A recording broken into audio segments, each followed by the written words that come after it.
ayan na nga guys, andito na naman ako sa aming farm. Hasyendera na naman ang iyong lola. Farmers na naman ang iyong lola ngayon, ang iyong Tresmaris ngayon. Hindi ko doon sa aking strawberry, naglipat ako, nag-ayos ako ng aking mga strawberry. Ito ngayon guys, samahan nyo na naman ako kasi tanghali na ako ay ano na naman ng kalabaw. Kukuhain ko na naman yung kalabaw, dadalhin ko dun sa ilog, sa paliguan. So, hindi mangitim na naman ang Tres Marias, ang ka-Tres Marias nyo.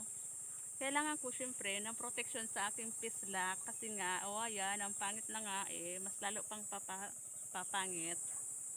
So, kailangan ko ng protection guys. Kaya tingnan nyo, para na akong Muslim. Tara na, tayo ay tira sa kalabaw. Sino ba yung gusto?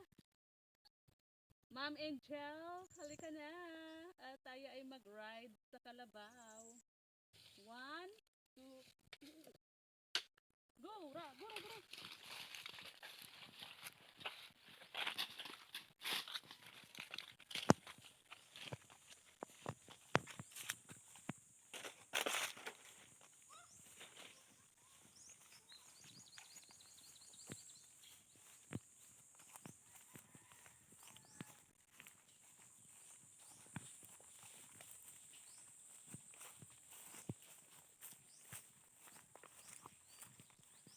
So ayan na siya guys. Andyan na siya sa kanyang paliguan. May kukunin pa ako, dalawa pang kalabaw yung kukunin ko. So tara.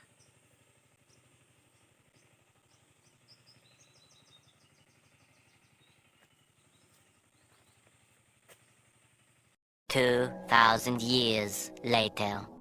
So ayan na nga mga ka-Tres Marias, mga kaibigan. Pagkatapos nilang maligo, kain ko naman ang mga kalabaw ngayon at aking ipapastol. So ayan, maghahanap tayo ng mga madamo. At doon natin dadala yung mga kalabaw, doon natin itatali ba. So yan o, cute na kalabaw. Ito yung mga anak. At ito yung dumalaga. Isa pa doon sa dulo. Kuhain ko muna tong mga aking junakis. Mga alaga. Ako muna ang kanilang amo ngayon.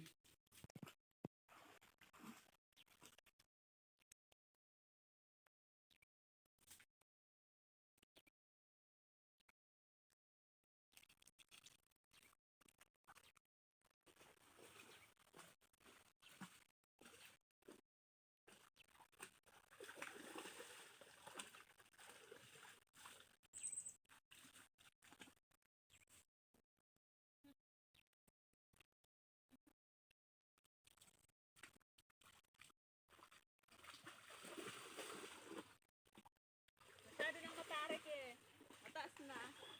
Hindi na kayang umakyat ng kalabaw. Ayan, dito pwede siya.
So ayan guys, diyan ko na lang itinali yung mga kalabaw.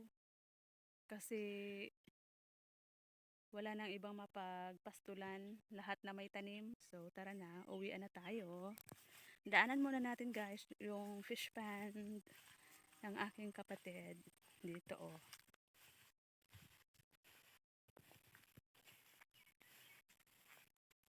Wow, ang ganda na ng water lily. Yan na yung fish pond ng aking kapatid. Medyo konti yung laman na fish kasi na-harvest na. Kailangan ayusin na naman to ulit.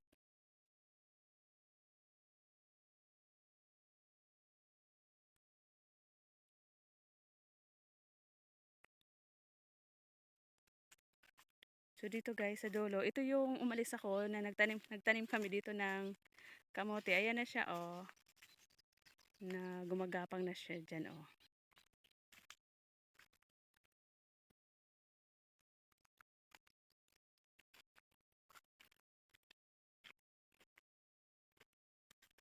Wow!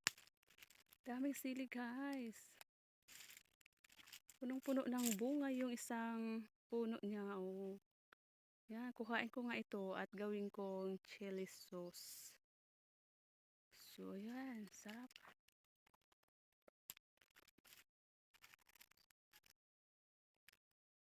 Sarap, sarap, sarap niyan. Sili is life sa Bicol guys. Ito talaga yung ang mga Bicolano ay mahilig sa maanghang na pagkain. Number 1 dito sa amin yung Bicol Express. Pangunahing sakap niya din ay sili. Wala nang bunga yung kasoy, naubos na. Nagsilaglaga na sa lupa. Ayan nga oh, may isa pa. Ayan oh.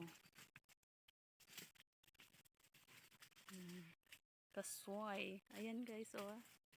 Nalaglag na lang sila kasi wala namang kumuha dyan. Kasi wala kami dito, lalo na ako, isang buwan ako dun sa isang bahay namin.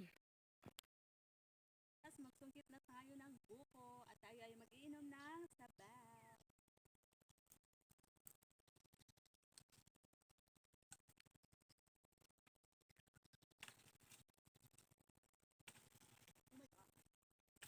Oh my god.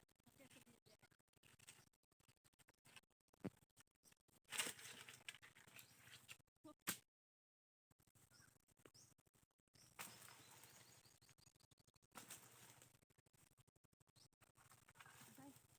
huwing yung mata ko.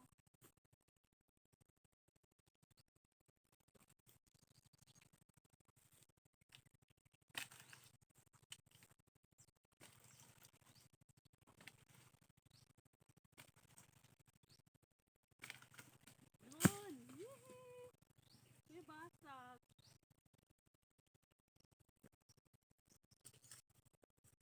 Basag guys!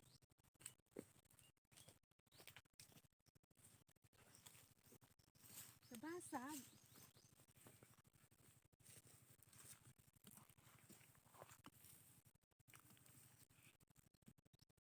Oh. Ah, mura pa siya. Hindi pa siya masyadong out. Pwede na. Tamang-tama guys oh. Tamang-tama, pwede na yung pansalad. Higupin ko na yung sabaw. Ano ba to?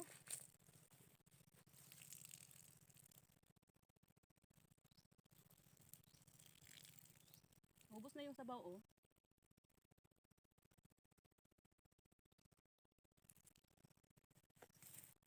Muna din.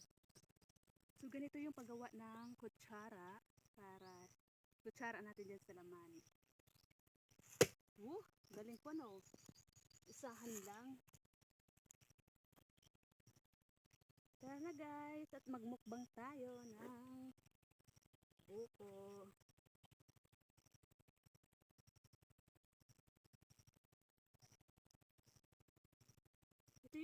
Ito guys yung masarap sa buko salad oh.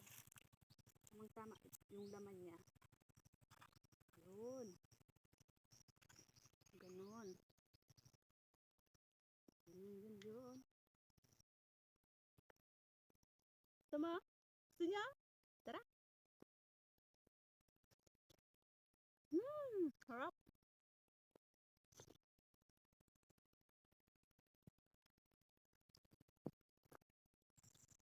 Guys.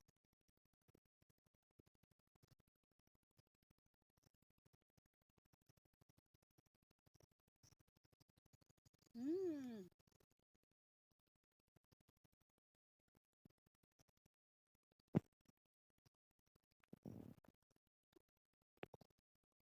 Solve.